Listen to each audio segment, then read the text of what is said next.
My goddess, white people, leave black people alone about this plantation burning to the ground. Leave them alone. You don't get to tell them how to feel about it. You don't get to tell them how to react about it. Stop making videos about how sad it was that it burned down, and leave black people alone. Leave them alone. They have every right to feel their very valid feelings about this plantation burning down. Stop. You know what? Take this opportunity to learn something. Shut your mouth, open your ears, and listen to the videos and learn something. Practice a little empathy. God, white people are not okay. We are not okay. I might lose my farm because of the government. Own the libs! Own the libs! There's so much owning of the libs going on right here. Our EQIP program, which is cost sharing on fences, waters, a well, and some seedings, was funded by the Inflation Reduction Act. And who signed the Inflation Reduction Act into law? Was it Joe Biden? Sir, that is socialism, and you were benefiting off of it. Did you post this a few months ago in October? I'll tell you what I love. I love cows. But if we go with Kamala, you won't have any cows anymore because you're not. A few moments later. Our farm payment money, if we don't have that money, we will lose this farm. And the only way that I can think to get around it is we sell some cows. I need your help to save my farm and many other farms. Sir, we already tried to help you save your farm. The saving of the farms happened a few months ago on November 5th. Us on the left, or what is it that you call us, libtards? Us libtards showed up on November 5th and voted so that you could keep benefiting off the Inflation Reduction Act that would have saved your farm. You, Kyle, also showed up on November 5th and voted to preserve something that wasn't your farm. What did you vote to preserve, Kyle? You voted to preserve your white tea supremacy instead of saving your farm. Are you feeling superior right now, Kyle? I want you to get exactly what you voted for, Kyle, and I want you to feel the powerful consequences of your vote. I don't know why until now that white farmers are still blaming the black folks that they are the reason why they are going through all that they are going through. Why would that still be their sin? Is it not obvious that blacks are not their problem? Farmers are the problems of farmers because they voted the wrong person into the office. And the black people told them, do not vote for these guys. Okay, the ratio of the black to white farmers is nothing to compare because white farmers are so much. So if there's anyone that should be concerned the most is the white farmers. But the black folks were concerned. They said, do not vote for this guy. It does not have good plan for farmers, but they didn't listen. And now everything that is happening to them concerning plantation burning, inadequate funding for farmers, tariff increments, just name it all. They say the blacks are silent, that they are the cause. And I'm asking, how are they the cause? How are they the cause of everything that you were going through? Knowing fully well that they told you from the beginning, do not vote, but you voted. Now, how is it the fault of the black folks? Guys, I have a couple of videos for you to watch and to buttress this point I've just said. And I need you to present your views and your perception after you watch this video because you will love this content. Subscribe, like, and share if you love this great content and you get more of this if you subscribe and turn on the notification button so you can get updated whenever I post videos like this. Let's go watch it out. Credits are given to our content in this video. Don't go nowhere. So I was on YouTube and I came across this video claiming that white farmers are outraged that black people do not want to work on their farms. And I thought it was fake because I was like, this has to be like clickbait or whatever. So I searched and I came across Facebook and y'all, the comments were wild. I still wasn't sure if it was real. So I tried to go to the staffing agency's website and y'all, apparently so many people went to their website that the website crashed. So I figured, okay, maybe this is actually real. So they're basically offering $11 an hour to pick blueberries, 9 to 10 hours a day, 7 days a week, from May to July in Louisiana heat. Now, I never heard of LaRanger, so I decided to look it up real quick. So here's some info. And just so you know, my source is this website called places.us.com. So anyway, livability is a C-, Population is less than 6,000. Demographics is almost 91% white, followed by Black, then Hispanic, then Indian, then Asian, and pretty much zero Hawaiian.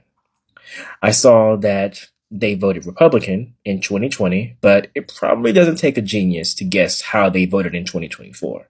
So that's just to give you a little info about the town. So anyway, back to what I was saying. So $11 an hour is what they're offering. Full-time, 7 days a week, 9 to 10 hours a day. Now, according to salary.com, Louisiana's minimum wage is $7.25 an hour. So this is a bump. But let's be real. Now, for some people, they might say, oh, it's a job. Go work it. It's a job. But it's not a job, you know. It's more like a sentence. And then when you look at who they expect to take these jobs, you don't have to guess. It's a page straight out of history. Black folks, migrant workers, you know, the ones who are currently facing deportation right now. Vulnerable communities getting used for back-breaking labor for pennies.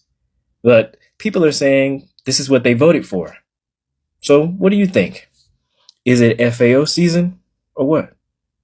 Man, I tell you what, nothing makes racist white people more pissed off than me, a white person, trying to educate about racism and trying to educate about what white privilege is and all these things. And it's so funny because these same people will argue with me till they are blue in the face about how they're not racist and we don't live in a racist institution and black and brown people have it so easy and racism doesn't exist anymore. But then they will turn around and say the most racist, ignorant, vile shit you've ever heard in your life. The disconnect is amazing. And this is why I make content like this, because it's so important. Because we do live in a racist institution. And we are all raised in racism as white people. This is simply a fact. And the crazy part about it is every one of us knows this. Even the ones who will sit there and fight with me to the death about it and act like it doesn't exist. Y'all know white people are racist. Y'all know about the casual racism, the casual microaggressions that we are raised in no matter where we live in this United States of America. And this is why I will never stop. I will never stop trying to educate as a white person about racism and how we need to learn. We need to evolve. We need to do better. It's almost as if they feel like admitting to a racist institution or admitting to racism makes them this evil, terrible person. And so they would rather double down than to grow and be a good person. And that's so bad because all that says to me is that you have a small mind and a cowardly soul. And I wish better for you than that, truly, because everything in your life will get better when you stop being so ignorant. I just want you all to know, I'm sorry. I'm sorry for giving him those chances. I'm sorry. I see things now. I see them clearly. And I think I saw them way too late. Hey, Auntie Bev here. The woman you just saw in the video clip is identified as Susan Howard. She has a TikTok video, which is about 2 minutes long, and she explains how she feels she was betrayed by the president, and she wants people to show her grace for her error in judgment. Well, the vocabulary word I have for that is delude. It's a verb, and it means to deceive, to trick, to fool, to manipulate someone's judgment. Using it in a sentence, I would say, Susan Howard says the president was able to delude her into believing he was going to do what was best for the country, and that's why she continued to vote for him. And I'm saying Susan Howard was delusional. That's an adjective, and it means faulty judgment. Delude, delusional. Add those two words to your vocabulary bank and make it your time, your shine. Auntie Bev speaks. Racism devastates people from the global majority the most. Obviously, let's be really clear about that. But whiteness carries a cost for white people too. And I wish white people could get that into their heads. It shows up in how isolated we often are. In regions like the Northeast and Wales, over 90% of people are white British, and a third of white Britons say they have no friends from a global majority background. I mean, think about what that means. We are cut off from whole worlds of perspective, from different ways of thinking, problem solving, creativity, ideas, joy, humor, you name it. Instead of gaining resilience through difference, we stay small and we stay shallow and we cling to sameness, and I guess we call that normal. Whiteness looks like power, but it's really a cage. It cuts us off from the richness of life itself. Racism dehumanizes people of color, but it also diminishes white people. And anti-racism isn't charity work, remember. It's how we open the door to fuller humanity, connection, and possibility. I mean, it would be great if we did this out of the goodness of our hearts and for the sake of justice. But if that feels like too much to ask, do it for selfish reasons. Do it because your life will be richer, deeper, funnier, and better if you do. So I mentioned how I don't ever want to live around a bunch of white liberals again. And I spent most of my life living in Santa Cruz, California, where there is a lot of white liberals. And I have to tell you, those are some of the most racist people in America. White liberals have tried to silence my voice, have tried to get me fired. White liberals have called me racial slurs multiple times. White liberals think black people are a monolith and are only allowed to act a certain way, vote a certain way. White liberals are working to lower the educational standards for black and brown kids, which is hurting them. White liberals want to have a permanent brown underclass to do all of their hard work, all the jobs they don't want to do. So yeah, there's a lot of reasons why I never want to live in a majority white liberal area again. And don't even get me started on COVID. Truth is, it can't be turned around for forever. It can be turned around for a while. It can be eaten for a while. It can be told to suit a certain narrative for a while. Just mark my word, guys. But it can be forever. The truth of the whole situation will be seen, will be known, and of course it will be vivid for everyone to see, because the predicament that the white farmers are in right now is caused by no other person but they themselves.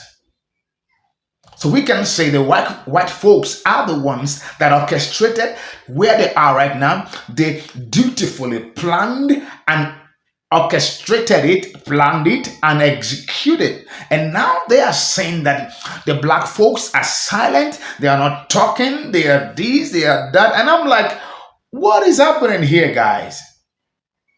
Is it not obvious that where we are right now is caused by white folks because they said they want to vote for this guy? Now you voted for him. There's scarcity of food. Grocery prices has gone up. Medicaid has been cut off. Jobs are reducing. Lives are becoming unbearable. Things are becoming so expensive. The cost of living is so high. And you are saying the black folks are the one that caused it. I want to know why, guys. Guys, if you're listening to me, let the conversation start right now, because I want to know why is it that it is the black folks' fault? Why and how? They are the ones that were doing campaign before the election that, guys, do not vote for this guy. They did a lot of campaign, a lot of enlightenment before the election.